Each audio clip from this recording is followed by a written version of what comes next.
Hey guys, this is Scott Horne with the Owner Finance Network. I'm here today with Randall Patterson, and welcome and thanks for showing up, man. Thank you, sir. We appreciate that. Awesome. You know, guys, we're going to take a moment and talk about probably one of the most important things in the creative finance business, and that is insurance. It's just a topic that I'm sure is going to turn you on like you don't know. We're going to try to make it as interesting as possible. I know it's kind of hard every once in a while, but you got to know this stuff. And it's great to have someone who is really knowledgeable of insurance and of our industry. But you know, Randall, I want to start off first because look at your name. I love the name, Sergeant 55 Insurance. Just Sergeant 55. Where in the world did y'all come up with that name? Well, that's a great question. Actually, I get asked that a lot. So back when I was a captive agent, I was in the process of going independent. Wait a minute, what does captive and independent mean? Great question. Captive is an agent that can only sell one product. The examples are like Nationwide, State Farm, and Allstate.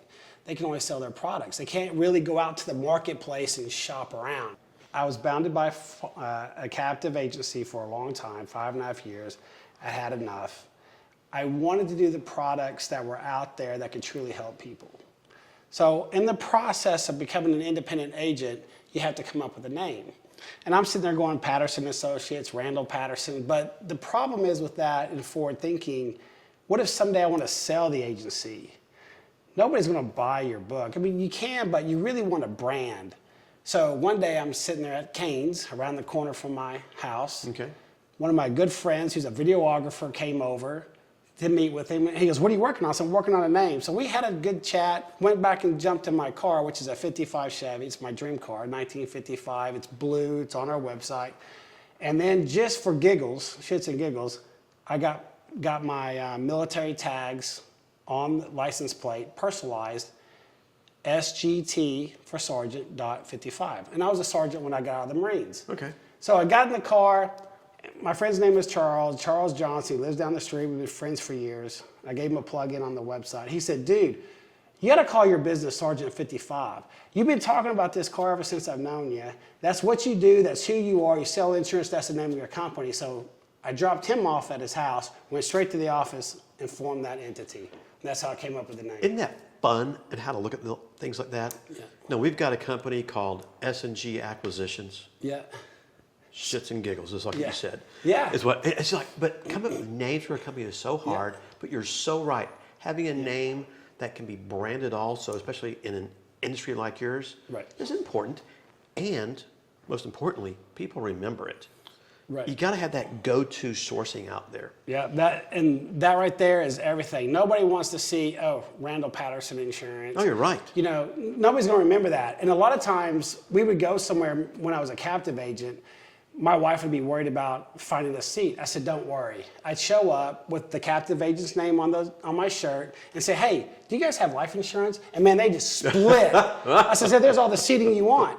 But being independent and being Sergeant 55, you know, I would drive the 55 around. I mean, I had people come up to me going, "Oh man, I love the car. I love the car." What is Sergeant 55? Oh, glad you asked. We're a local insurance industry. Gives you a good tagline right into the right conversation. Right into it. They'd always ask me. We go to car shows, and my business partner, he came in a few years later after I got started. He's military also. He's a retired lieutenant colonel, special forces. He's got a whole persona on his own. He shows up on his ape-hanging Harley. So out there, people would know that we were in the office when you had the 55 and you had the Harley sitting out there in front.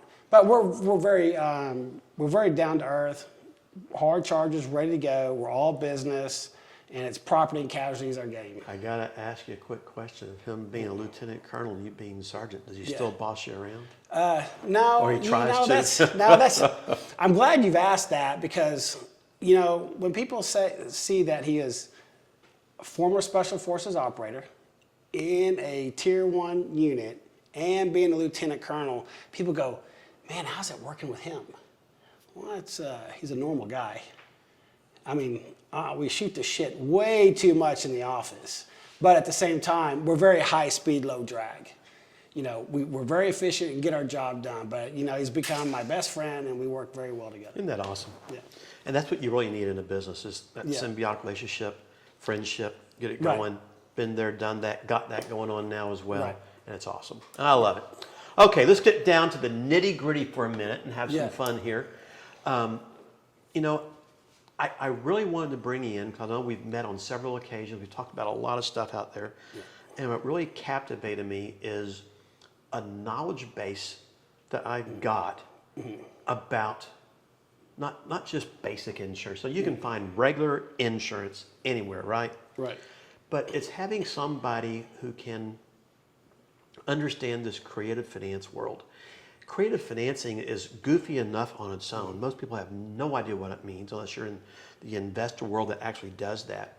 And then to try to talk to an insurance agent, especially a captive agent as you described, or even the next tier up who is open to other things, they don't get it.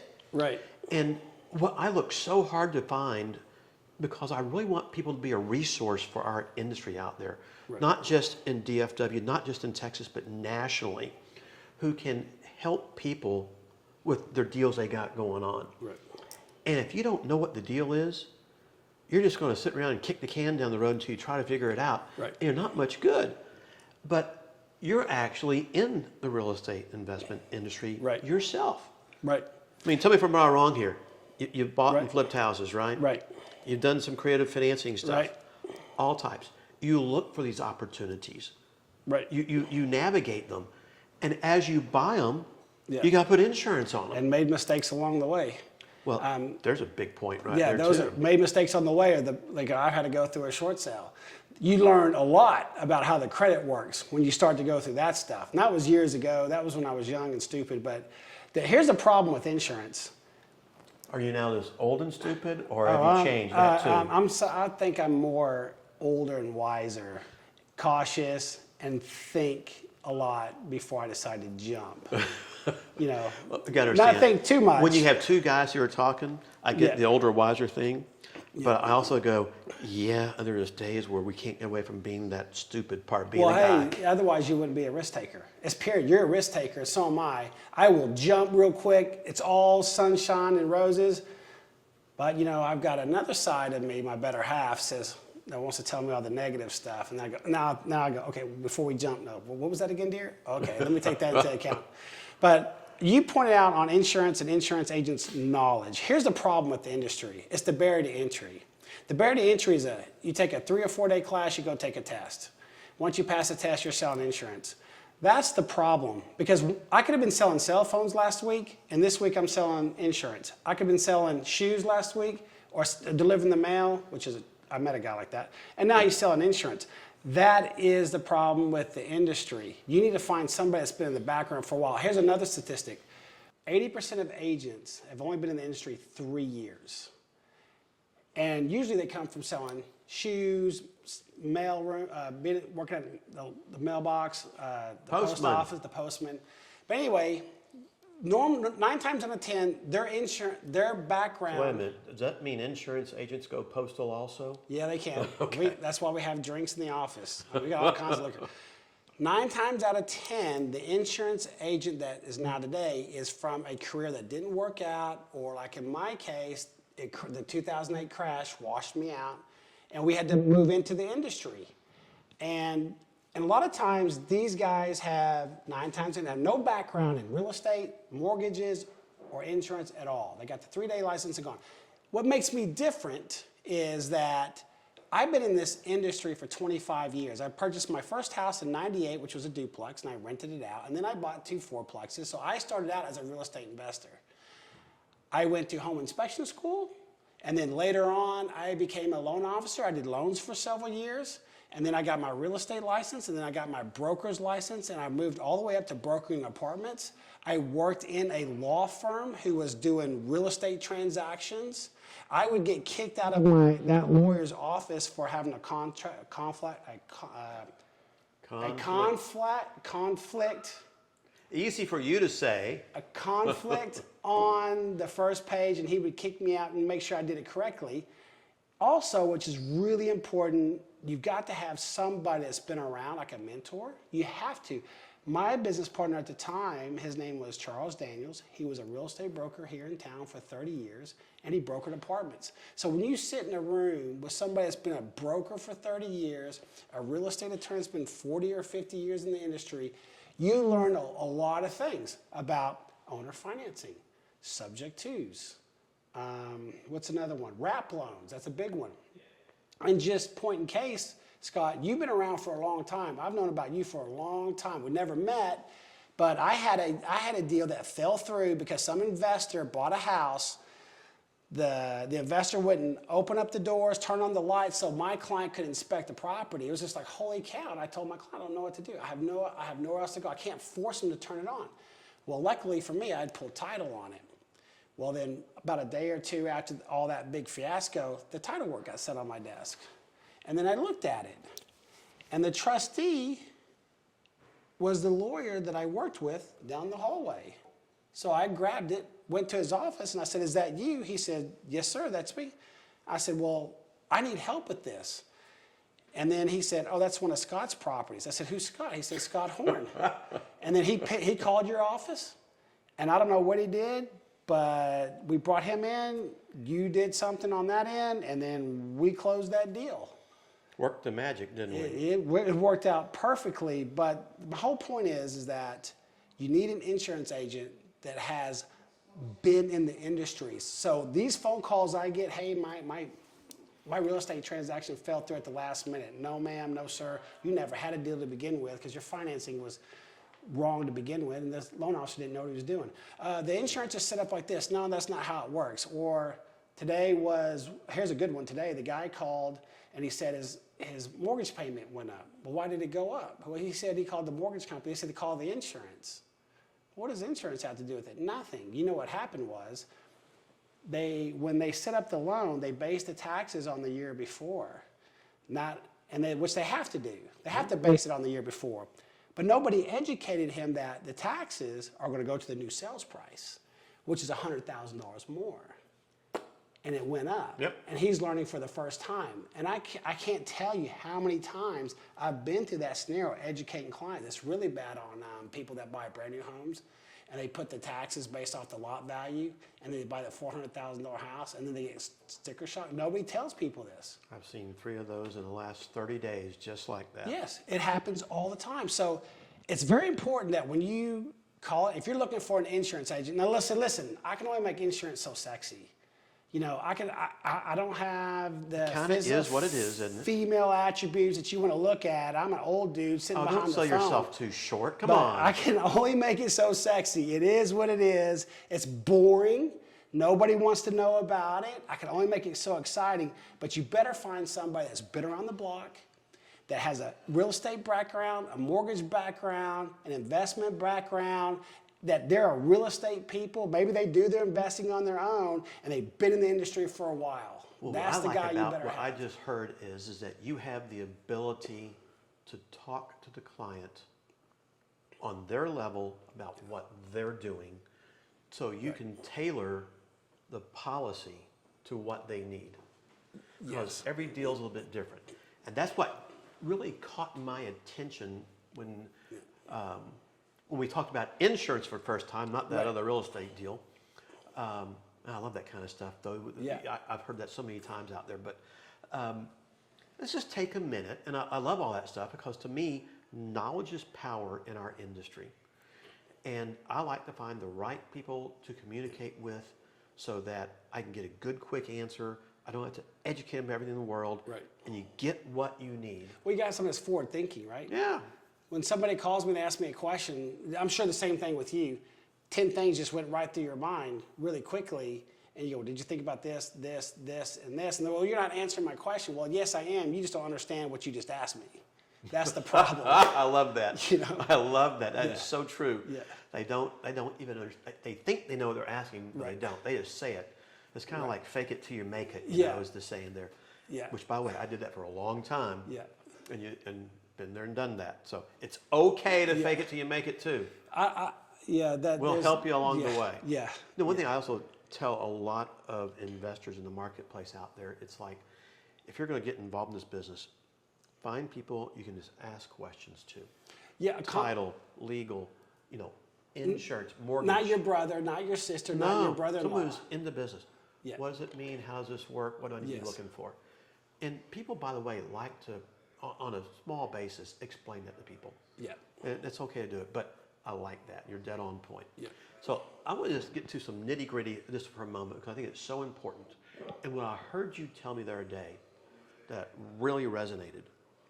And I've always known that when you buy a property, I don't care how you buy it, Yeah. you should be the named insured on a policy. Correct. And what I see in our industry so much is where they don't change it. They get added on maybe as a party of interest. Yeah. And I look at that and go, guys, you're rolling the dice, when you Yes. do that. Yes. So I'm just curious. Let's assume for a minute, I'm going to let you talk about this. So an investor buys a home. Let's say they buy it subject to the existing Okay. debt. There's an existing policy out there. Seller is the named insured. The mortgage company's the lost payee. And their agent adds them on as a party of interest, and that's it. Yeah. There's a casualty loss. What could happen? Cannot pay out. That's a pretty big problem. And, the agent can call down to underwriting, and sometimes they'll get an answer from the underwriter that says, well, we'll leave it up to the adjuster to make that decision. Well, I don't know if you just bought a $300,000 house subject to a $100,000 loan, and the named insured is the original seller, and you're not on there, and you now own the property, and you have a catastrophic event like a fire. Leaving it up to the adjuster to make a decision like that, he's going to rule in favor of the carrier. You would think Not so. you. That's who's paying them. And here's another thing. In the policy, how many people actually read their policy? I asked people, did you read the policy? Yeah, you did? Oh, yeah. 68 pages of it or 100 pages of it? Oh, good. What's it say? Did you read that back page on maybe page 30 or 40 Let me at be the first end? one to raise my hand. I have never read the policy. There you go. In the back, it's on every policy. It says in there, and here's the language they use, notwithstanding anything in the policy to the contrary, which has control. Mm-hmm. If the consumer, let's just say it's either the consumer or the insured or anybody on there misled, misrepresent, blah, blah, blah, blah, it's very gray, policy is void. It's in there. It's in every one of them. What about I'm curious, this comes to mind real quick. Let's assume they do something like we just talked about. What about the lender, though? Do they lose their coverage in that case? The mortgage company. I would say yes, because they're relying on the coverage that you had in place. Now, some lenders have what they call mortgage impairment insurance, which if you don't, that's a coverage. I might get that terminology incorrect, but I think it's mortgage impairment. I have to go back and look, but there's a policy that if a policy elapsed without them covering it, without them knowing it, that insurance could kick in. Yeah. And I've written that policy. It's not like a general liability coverage. Right, I've written that policy. It's basically you're escrowing thousands of policies, and one of them happens to lapse, then that policy will kick in for coverage, just like an E&O policy. But if I remember correctly, it's like mortgage impairment. We can get the details later, but that some exist.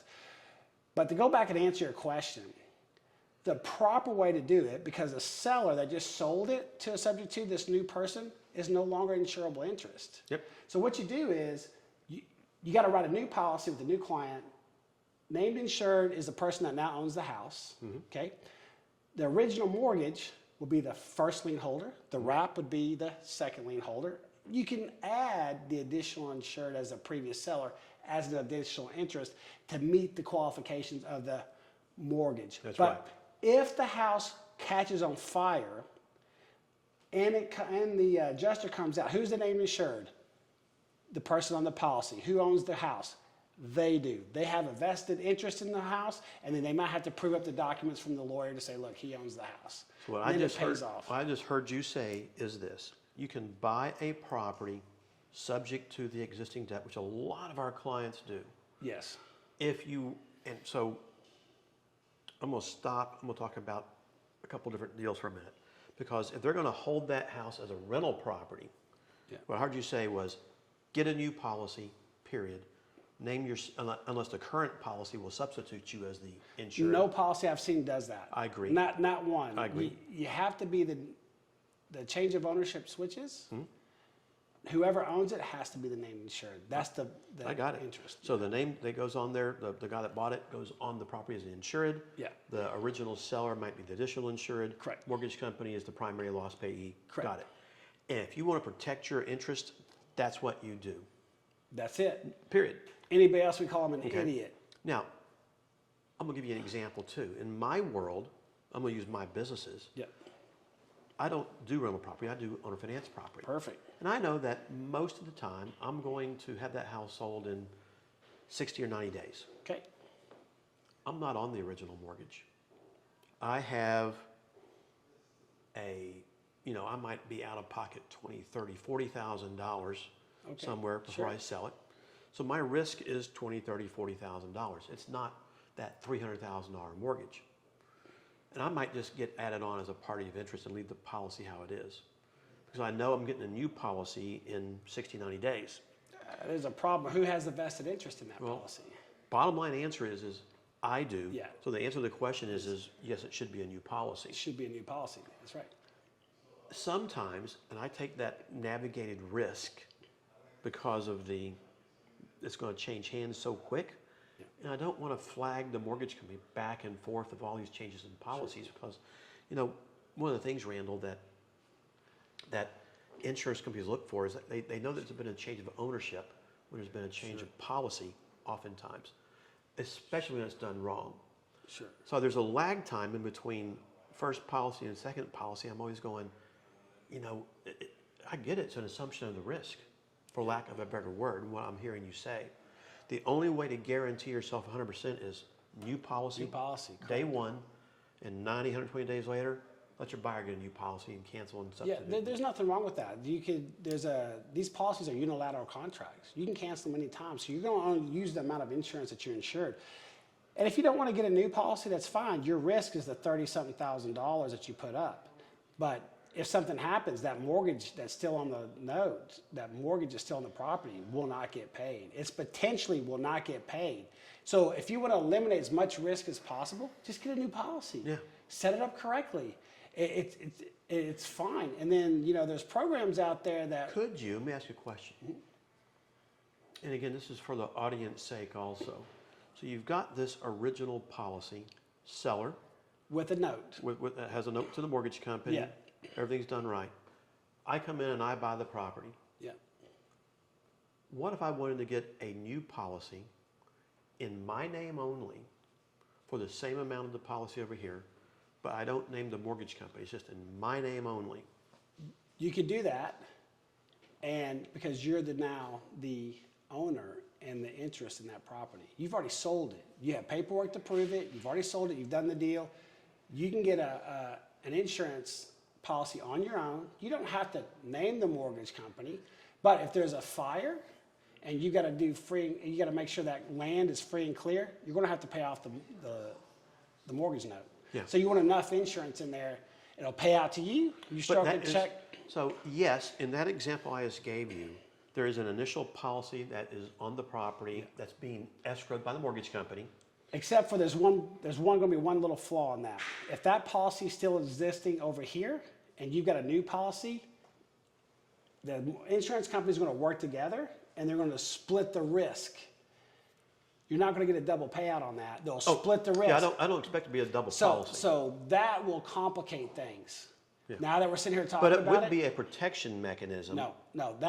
What's going to happen is, let's say you got a traveler's policy and a Safeco policy on the same house. One's in your name on that house. One's on his name on that house. There's a fire. Safeco and travelers are going to find out. They're going to know, and they're going to say, how much is? They're going to say, you got $30,000, and this guy's got $100,000. Let's say it's a $100,000 loss. Safeco's going to pay out their $30,000, which is 30%. They're going to pay out 70%. Got it. This other one might have a problem. The 70% one may have a problem paying out because the seller no longer has a vested interest in the property. Now you do. Now that becomes a big mess. So let's just cure the mess. Cancel the policy, get a new policy on it, put the mortgage of the seller on there as first lien holder, You could be on your wrap, the 30,000 as additional lien holder on that, and put the previous owner of the policy as additional interest. Done deal, move on. Got It it. takes 20 minutes and we're done. Let me simplify this for the listeners. The best way to do it for the best guarantee is you cancel policy one, you put the new policy in place, do it the right way, you're That's done. it. That's And even if you're going to do a flip, an owner finance type scenario, Yeah. 90, 120 days down the road, Yeah. let them do new policy, cancel out, move on, don't worry about it. Yeah. Anything to the contrary, whether it's keeping this policy in place, being added on as a party of interest, getting a secondary policy, naming you only as the owner, no loss paid clause. If they find out about one or the other, which they're all interconnected Oh, it's now, going, yeah, it's going to they're happen. going to happen. Yeah. It could either be a huge cat fight, Yeah. or maybe they'll pay out proportionally. I've had that problem. I've already had that problem. Had a policy on a mobile home, which is a house or mobile there's home. It's another the same. topic for conversation. That's right. This is a real trick right here. Girl gets a new policy in her own name. There's a policy existing on the mobile home. Girl takes the 3 pit bulls and all the family, drives 2 hours away to Denny's and have lunch.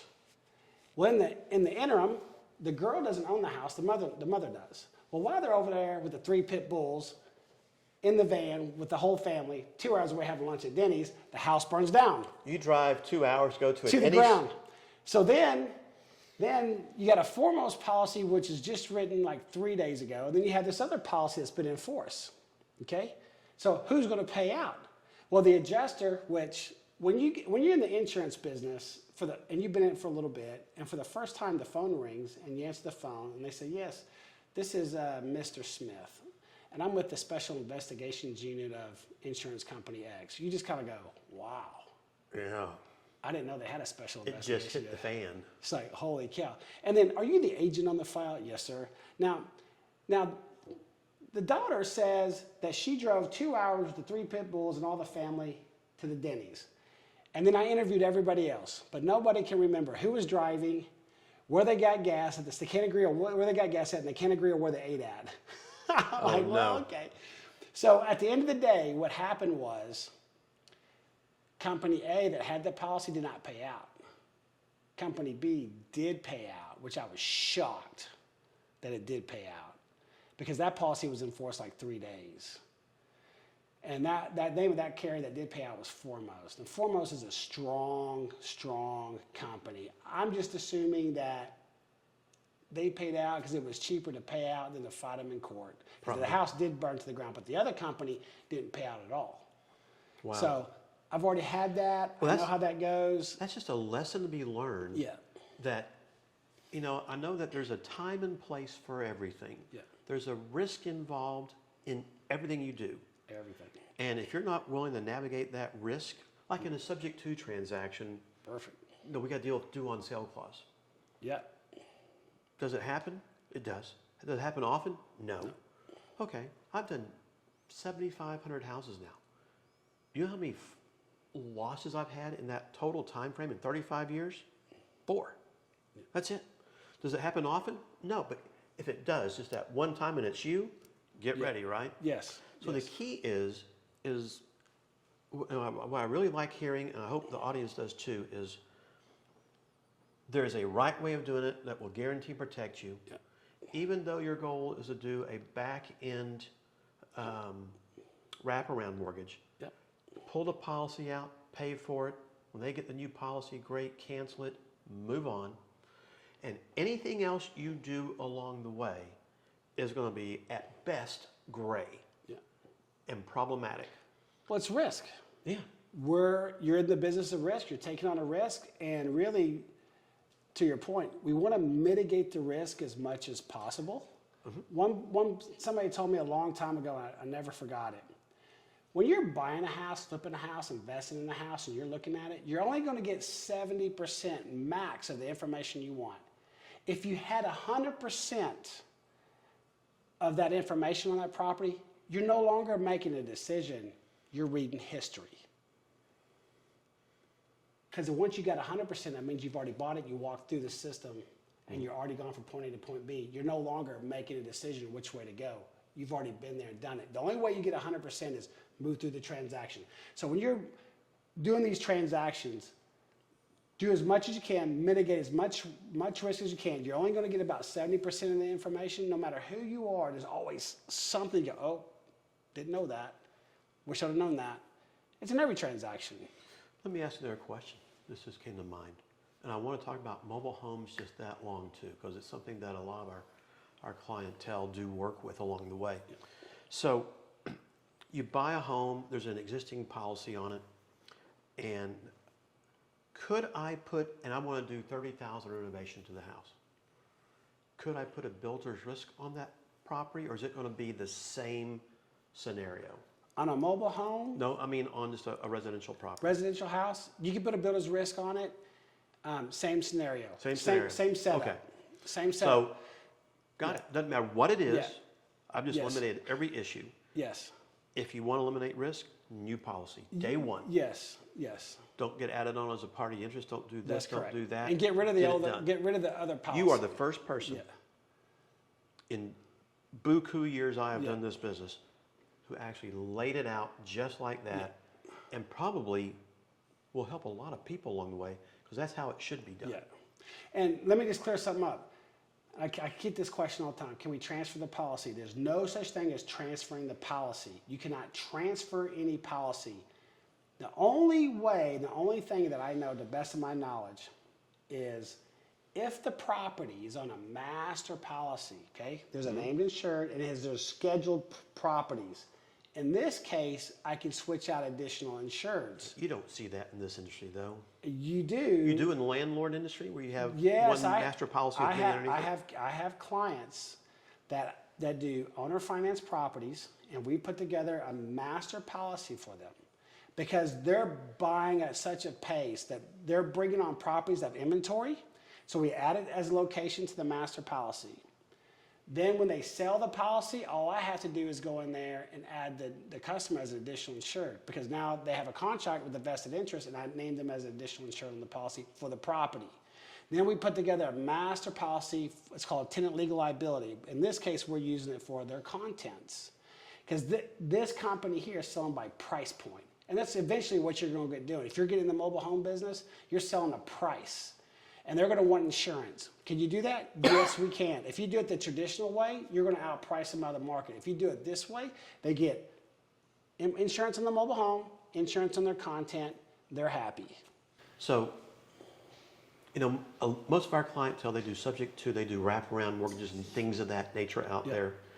And in those situations, get the new policy, do it the right way, set it up, solve the problem, and anything else you do in the middle, from what I've just heard you say, becomes problematic and high risk. Yes. Got it. So if you don't like high risk, you don't want to navigate those kind of things, just do it the right way, move on, solve the problem. Best answer out there. So let's go to the next little thing. We see some clients that do mobile homes, manufactured housing, whatever you want to call it. Maybe it's been converted to real property. Yeah.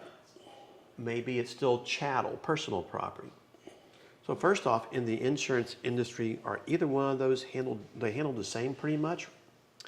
Pretty much the same, because the insurance is not covering the land. We're just covering the property. That's it. It's got to have an address, though. Mm-hmm. It's got to be located at this spot. So if you move the mobile home over here, I've never seen that, but I'm sure I'll probably see that someday. So if someone wants to get a policy, if I'm going to buy a mobile home, knowing that I'm going to buy to renovate, what's the type of policy I'm looking for? Okay, so the carriers Foremost has I'm not sure if this is correct, so I have to call an underwriter and ask, but Foremost has a policy where you can insure the property and there's an endorsement you put on there for some renovation. Okay. Now, mobile home's a little different animal now. Oh, yeah. Most of the time, 99.9% of the homes, 99.9% of mobile homes are ACV, actual cash value, just like a car. Mm-hmm. They depreciate over time, so you don't get full replacement costs unless it's brand new. Typically, most of the mobile homes we deal with in your market are going to be 20, 30 years old, maybe 10. So those are going to be all ACV policies, and I and I'll have to go look this up. I'm the guy I'll tell you if I don't know. I'm not exactly for sure. I'll have to make a phone call. But you can get a coverage for the cash value of the home. Absolutely. And a little bit of renovation along the way. I'll have to check on that one. Okay, we'll do that. I got it. So let's assume I now have this fully renovated mobile home. Correct. We're not talking. So if you fully renovated the mobile home, now you call me back up and say, hey, I've got this amount. And then you send me the pictures or whatever. We can increase that value to an agreed value. Mm-hmm. An agreed value is different than ACV. Agreed value is we're going to pay out, if we agreed that it's worth $70,000, they're going to pay out 70. If it's ACV, they're going to depreciate. Yeah. Yeah. Now in Texas, if I remember correctly, an ACV policy pays out to that limit, and that's it. Okay. So there's an initial policy you can get, and I get it. You buy a junker mobile home for 10 grand. 10 grand. It may be worth 10 grand. It ain't worth 70 grand. Right. Okay, grant you go put 15,000 renovation in it. You totally bring it up to speed. Yep. Whatever it might be. Now it could be worth 50, 60, whatever. That's number. correct. Got it. And if we sell that mobile home to that owner occupant, real property or not, that policy is going to be kind of the same thing I just heard. Yeah, you gotta get a whole new policy. Yeah, you get a whole new policy though. That's right. They've got it, and it's going to be they're going to look at what they bought it for, right? Look at the value and those kind of things, and they get another insurance policy, and I'm assuming that covers all the things that should be covered for a mobile home. Yes. Wind, hail, all the perils, basically all the named perils. Depending on what form you get, there's another thing that people don't know about. There's 3 forms. There's basic, broad, and special. If you're a homeowner, you always want special. If you're an investor, you always want special form. Any other thing is a waste of your time, and it's going to make you frustrated. And that's a whole other topic. You're going to be going, why is that not covered? Well, sir, because you bought a cheaper policy. It was a basic form coverage. If you had the special form coverage, it would have been more. So at my office, I don't get into those details. I just write special. Randall, you're higher. Well, yeah, I'm higher for a reason because I'm providing coverage. No, but you have to educate. You just educated me on a knowledge base I have to know. Yeah. So I didn't know that. There's 3 forms. There's basic, broad, and special. Anytime you're buying a commercial building, a house, or any property, because even in the Safeco policy, they have 3 tier levels, and I think it's like they have broad, basic, and special too on the HO3. You want to hit the special. If you take 2 Safeco policies on homeowners and you're comparing the 2, a lot of times I get it from the other agent. I call the client and say, well, they cut your coverage. You got a stripped down policy because they give you a basic coverage form and I got a special. What's the difference between the 2? Basics, real simple, 11 named perils, that's it. Broad, you add 2 more perils to it. That's it. Special, everything's included except what is specifically excluded. By definition, it's broader than the other 2 coverage. You want special form. No, totally understand. That's like I've actually seen, even my deals, someone come in with a fire policy only. No water, no rain. You never want that. No hail, no wind, no. And it's like, oh my gosh. And it's like, who in the world would ever write that for a client? But they did. I got a great. So I had that when I was a young agent. I had a lady that had that fire only. And I said, ma'am, you really want this policy here? The mistake I handed it to her. I was still a young insurance agent at the time. Today, I'd email that, draw it out all on the email to cover me. About a year later, she called me and said, well, my tenants moved out. They stole things. Oh, what'd they steal? Let's see. The garage door, the mirrors, the bathroom sinks, the doorknobs, the handles, the doors, all the front doors, the air conditioning. They stole everything. And I mean, literally, they stripped that house. She called the carrier because she had a fire policy. Nothing was covered. If she would have got the policy that I recommend, she would have been covered. And of course, the long story goes, she turns me into the state. They did an investigation. They came back and said the agent did nothing wrong. Oh, by the way, ma'am, you see how long you had this policy here for 10 years and you renewed it every year. You failed to read the policy. And that's the problem. You need to have an agent that's knowledgeable on doing this stuff. Again, I said earlier, knowledge is power. That's it. It's a knowledgeable agent. Yeah. It's us as the investor learning this knowledge. And I learned new things today. Knowledge through pain. No, you want to avoid that. Yes. I mean. Grant you it's the best teacher, But if you can avoid it, gosh, almighty, avoid it. I got told this by a real estate agent a long time ago. He said, Randall, you know how when the flame gets hot, that's when the gold gets pure. So when you're in the hot seat, all of a sudden you absorb all that knowledge. You get real smart real quick, like pure, like gold. And he said, that's if you can learn by fire or you can learn by somebody else's mistakes. Most people, and we're in the office all the time, and Jose's like, he's over there talking. I said, what's the matter? He goes, idiots. I'm dealing with idiots because we're educating. Another case in point. Jose told this guy he wanted to get a cheaper policy. He went over with another carrier. It was like $100 a year. The thing about that, a year, it's $8 a month. They said they couldn't afford it. Okay. So he goes off and gets the other policy. I'm not kidding. Less than 2 weeks later, that guy calls back up. Now, he's canceled our policy. He's got the new policy. He had an underneath the foundation slab leak, $40,000. He had to go live in a hotel. Now, what's cheaper? Yep. The $8 a month more policy or the one that didn't have the coverage and cost you 40 grand in your pocket? Well, that's as you said, it's a learned thing. And sometimes you learn by fire like that. You hope not, which is why you want the people to listen, to learn, to ask questions, and get good stuff. Number one question they should ask, how long have you been in the insurance business? Number two, what do you specialize in? Number three, just ask what you don't know. I like that. But you've got to ask the questions, you got to learn, but you also have to know what you need and get it. And going cheap, by the way, there's a time and place for everything, but there are some things you just don't cut corners on. So, client called in today and said he wants some quotes. He's looking for prices. And then my response to him, I said, let me just stop you right there. I don't sell a price here. I sell insurance. I want to sell you coverages. I will take those coverages to the market and see what the best deal I can get for coverages. But I'm here to sell insurance. If you're looking for the cheapest price, I'm not your guy. Yeah. You see that all the time. They come in, they'll call us up asking for quotes on closing. For closing costs as a lawyer, for instance, Sure. It's like, you get what you pay for. That's you right. get value added, which is what is needed in our marketplace. Right. Educate the marketplace, help the marketplace. That's where we want to go. And insurance isn't sexy, Scott. People hate insurance. They don't want to talk about it. Insurance is not sexy. It's not fun. It's freaking boring. But it's one of the necessary evil. It's worse than that. It's one of the most important pieces out of your life that you're going to buy.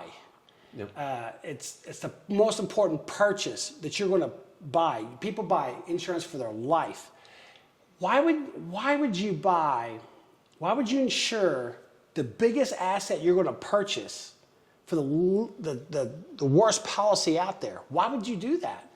I mean, if you had an ATM machine and it sat right here and every day it spit out $5,000 a day, would you insure that with the worst policy? No. Or would you want to, I want to make sure this baby doesn't go anywhere because I want to make sure I get my $5,000 every day for the rest of my life. I want to make sure you have my address so you can have that delivered, okay? Yeah, exactly. You do that. Well, I got 2 in the back. Okay. Well, Randall, first off, you may not be sexy, but I love your name, Thank Sergeant 55, guys. And guys, it is so important to be wise about insurance. You'll hear me say that this is one of the most important things in the creative finance world is insurance and navigating it properly. It's having access to people who understand our industry, our business, who can sit there. And even though you may not be able to ask the right questions, if you tell them what's going on, they can then help you navigate. That's right. And that's what I'm hearing. Big Thank guy, you, sir. that is awesome. You Thank did a you. great job. Appreciate it. I learned a heck of a lot from this. Yeah. It's awesome. If you need any help, guys, you need insurance, they are going to be all over our websites. You'll have their access to their phone numbers, their email addresses, etc. Yeah, Take the time, give them a call. Just Google Sergeant 55 Insurance. We're the only one out there with that name. That's it. It's a good name, man. That's it. We'll see you guys next time. Thank you.